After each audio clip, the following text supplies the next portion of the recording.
Welcome to Badger Talks Quick Picks, which brings exciting happenings, resources, and talent from your UW flagship campus to the people of Wisconsin and beyond, demonstrating the power of the Wisconsin idea, one connection at a time. Hello, my name is Jon Eckhardt, professor in Wisconsin School of Business at the University of Wisconsin-Madison, and I study entrepreneurship, and the topic for today is entrepreneurship.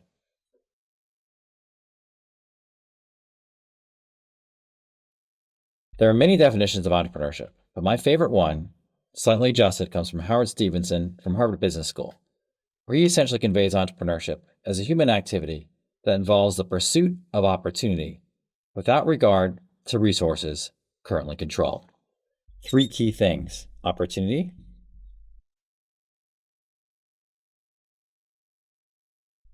second, pursuit,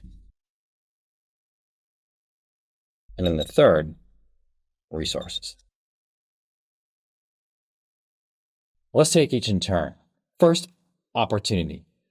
Entrepreneurs are those individuals that are basically pursuing and trying to launch a new product or service to meet some need in an economy that we typically call an opportunity. What this means is that when they're introducing a new product or service, they're only successful if the product or service that they launch is something that other people want to buy. This means that they're essentially serving the needs of others, and this is an important way in a capitalistic economy that we incorporate new ideas in a way that we ultimately serve the needs of society. So we will broaden this definition to include other forms of entrepreneurship, including starting nonprofits or innovating within existing companies. But the core idea here is that you're outwardly focused, trying to solve the needs of other individuals by taking individual action, the second part of our definition. Entrepreneurship is very much about those individuals who take action to meet the needs of others. This is not a bunch of folks sitting around in a room debating the merits of particular ideas or thoughts around those kinds of things. Instead, they're pursuing opportunity, they're taking action to meet the needs of others is a core aspect of entrepreneurship. The third are resources. The definition says, pursue opportunity without regard to resources currently controlled. For me, I find this to be an incredibly enabling aspect of entrepreneurship. And when we think about resources, we often start with money and say, look, like some people need money to pursue their dreams in entrepreneurship. And what entrepreneurs then do is they go and essentially try and raise money from other individuals. But resources in an academic sense and in practicality around entrepreneurship is much broader than that. It includes things like knowledge and getting access to other kinds of resources to make your company successful. Such as you might be an entrepreneur that wants to launch a new computer company, and you're not expected to know how to build all aspects of a computer. You just have to be able to talk other individuals to come and work with you that bring that knowledge and insight to build the computer in the pursuit of the vision that you would then have together.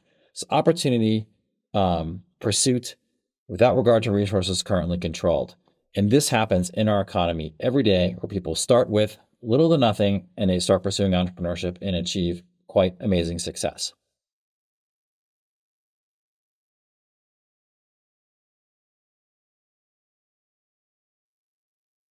Now, in a more fundamental sense, what kinds of individuals pursue entrepreneurship, or where does entrepreneurship essentially come from? Before I dive into it, I will share this with you, is that all kinds of different people become involved in entrepreneurship. You don't necessarily have to be the founder, leader, person who's the public face of the company. There are many people that pursue entrepreneurship as careers. They're involved in these startup companies that are doing something fundamentally different. Maybe they're building technology, they're technologists that are involved in sales or marketing or some other aspect of an entrepreneur besides being the fundamental person that comes up with an idea. But let's talk about where ideas come from. There are really three things that we focus on. The first is we focus on information. In the modern economy, you jump on a line in the internet, there's all kinds of information flying around, and some of that relates to new products or services. The question is, who are those individuals that basically do something about it or pursue it or start going down the path? Well, those tend to be enterprising individuals. More broadly, we talk about sort of the characteristics of people that are more likely to become involved in entrepreneurship. And for that, you turn to fields like psychology and sociology and economics to describe in different ways those individuals that are more likely to pursue entrepreneurship than others. But typically in the end, we call them essentially enterprising individuals or entrepreneurs. And then the third thing is prior knowledge.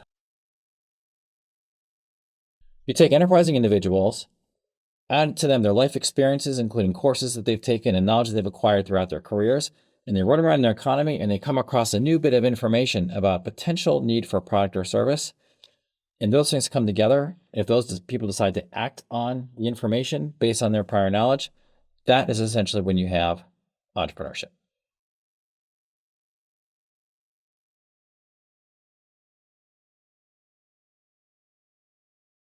Now, let's turn to entrepreneurship at universities, which is the focus of most of my research today.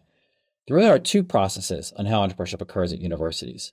The first is something we call technology transfer, and it starts typically with an invention in a lab by a scientist. They disclose their invention. They share the idea with something called a technology transfer office, which is tasked with managing the technology at universities. And at our university, there's something called the Wisconsin Alumni Research Foundation, which is our technology transfer office, started by alumni of our university to help us manage and commercialize technology from our university. If this pursues, they typically get a patent on the technology, and then the patent is used to seed a brand new company. This is a very special form of entrepreneurship, and it was literally invented here in 1925 at the University of Wisconsin-Madison with the formation of the first technology transfer office in the world, WRF, that I mentioned earlier. Let's call this Path 1, or I'll call it Path 1 in a way that you can see it. Then there's also something called Path 2, and this is similar in some respects, but also quite different. It again starts with an individual or individuals that are here at universities, including ours. And they're expanding their knowledge set. They're taking courses. They're meeting other individuals. They're learning new things as part of their journey here, whether they're majoring in history or STEM fields, business, or whatever. They're expanding their knowledge set. And they might, as part of that journey, discover at that point as a student or later on in their careers, based on partly what they've learned here, they might form a conjecture that there might be an opportunity to form a new product and launch a company. And then launch a company. Again, new company. Okay.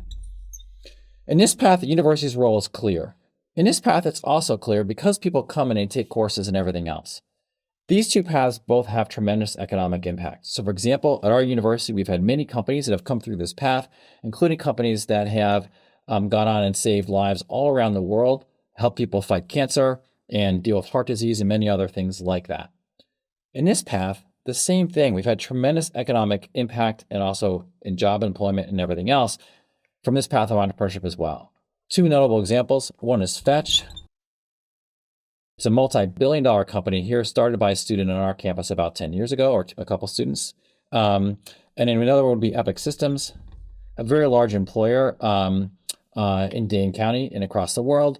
They handle, I think, a very large percentage of the medical records for patients in hospitals and medical practices all around the world, and that technology was invented here. But what's important about these two stories is that there was no university patent involved. However, their journey to becoming entrepreneurs leveraged in part the knowledge and resources that's available on our campus.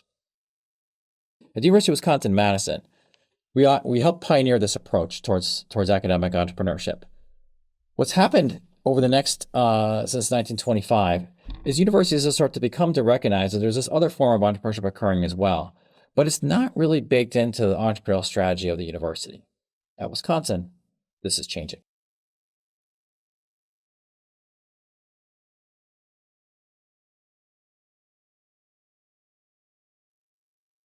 The central input to both forms of entrepreneurship that we talk today at university campuses are enterprising individuals, people who want to discover new knowledge or come up with insights about what meeting the needs of others, and then they want to take action. We're developing a new strategy to leverage both forms of entrepreneurship on our campus and implementing it that's focused on three core functions.